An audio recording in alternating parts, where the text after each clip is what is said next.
Welcome to Section 6 of the Complete Android Material Design course.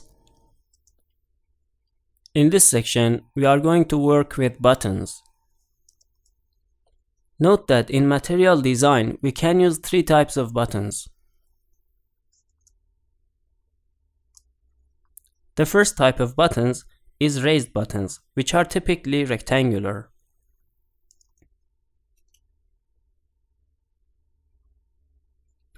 Raised buttons do have a title and a background, and they are very popular in Android applications.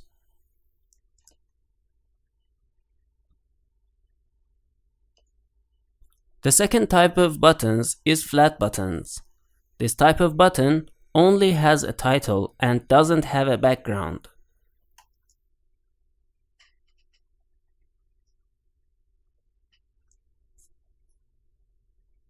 Flat buttons are usually used on dialogues and cards.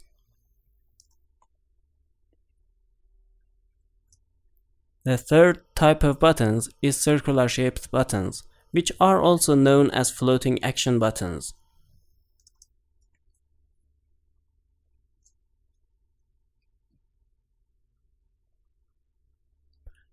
Using floating action buttons in material design is very important.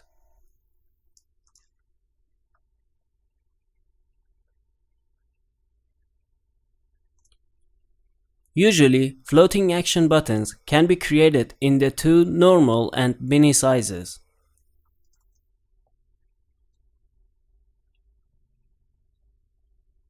The normal size of a floating action button has the dimensions of 56 dp height by 56 dp width.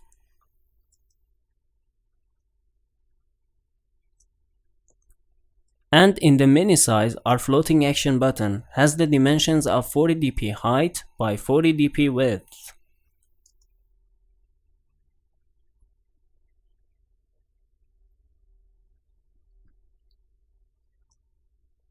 Inside the floating action buttons, icons are used instead of text.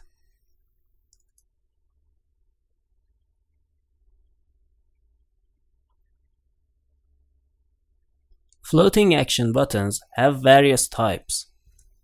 In the simplest case, floating action buttons are defined in normal size at the lower right or left of a layout.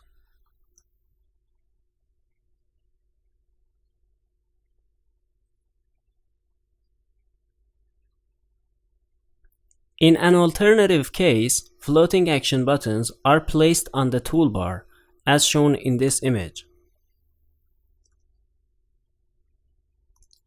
In the upcoming sections, we will show you how to create a floating action button on the toolbar.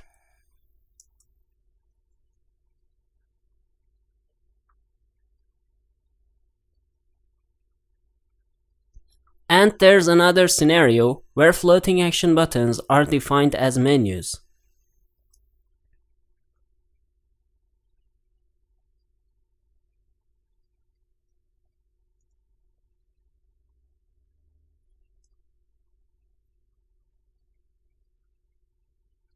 For example, see this short video.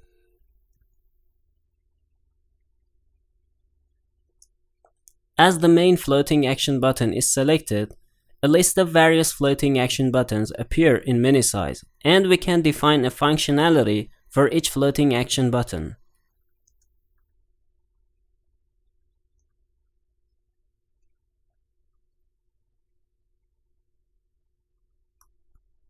Alright, in this section, we will start with creation of a raised button and an explanation of its features.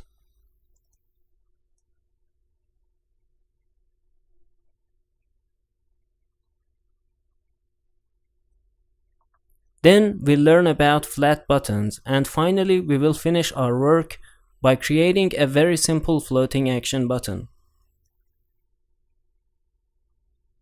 I hope you enjoyed this section and find it useful.